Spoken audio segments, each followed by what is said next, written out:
tobat fil Islam syariat zahir mata urang pakai neule-neule nu dilarang ku Gusti Allah tobatan komo nu imana hareupeun jalan asal keluar bayat di kamar can mandi ajan geus deuleu kelek mandi can susu geus kadeuleu di jalan aju diuk di memeh mandinya ambo ngagedean dosa diuk betah di jalan Masya Allah teu karasa orang eta nambahan dosa ceuli urang pake ngadenge nu dilarang ku Gusti Allah geus makaruhan bangsa gibah ieu musik dan lain sebagainya ceuli irung urang pake ambe-ambean nu dilarang ku Gusti Allah cuam cium kitu kene sungut leungeun suku pakai ngalengkah deuk ka mana ridho apa bendu Allah tah ieu ngaranna fil Islam syariat tamata tobatan hiji mata 70 astagfirullahalazim tujukeun ka mata wa atubu ilaihi abdi nyuhunkeun pangampura Gusti abdi babalik ka Gusti mata abdi ampura Gusti loba jelema anu ka neraka ngan ku sebab dedeleuan mata doang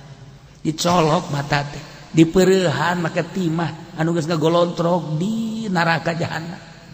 geus ribuan tahun pake meurehan jelema anu tatadina dula deuleu ya Allah ya Rabb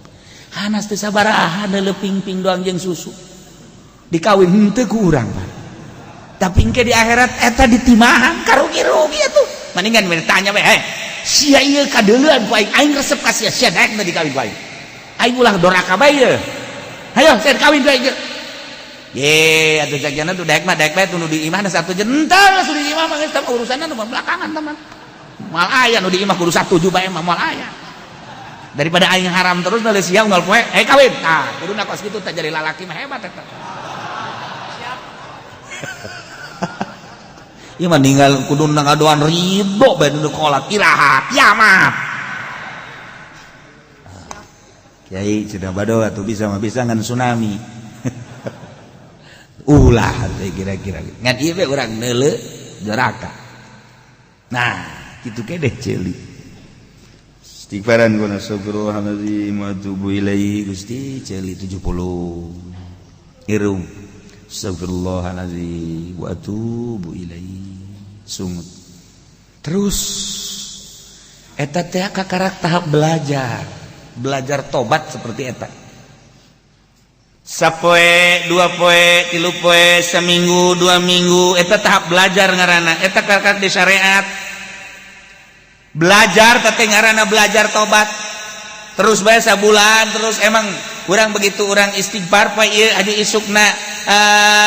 bisa narik diri teh bisa tetep bae sebab lawan kan dibere perwatakan mata aya watak resep neuleuh kanu indah-indah ceuli dibere watak ngadenge kanu merdu-merdu dan lain-lain sebagainya letah dibere perwatakan kanu lazat-lazat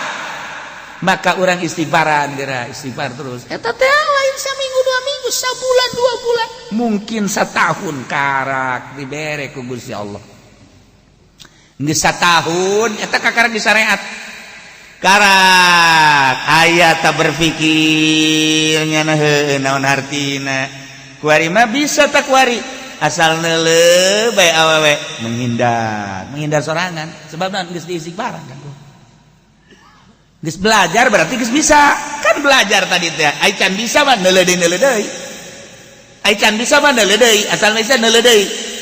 lamun geus bisa karak ku Allah engke lain urang anu ngahindarkeun ana Allah oh sia berarti berlindung ka aing tobat ka aing tina bebendu aing ku embungna sia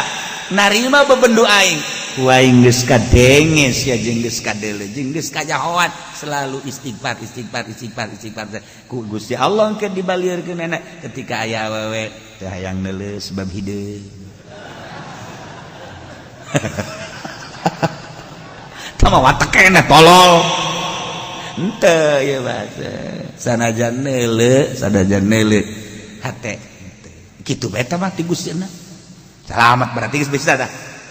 bisa tah kan tadi tahap belajar satungtung urang encan bisa urang aya bae tah dedeleuan resep ketika urang geus bisa henteu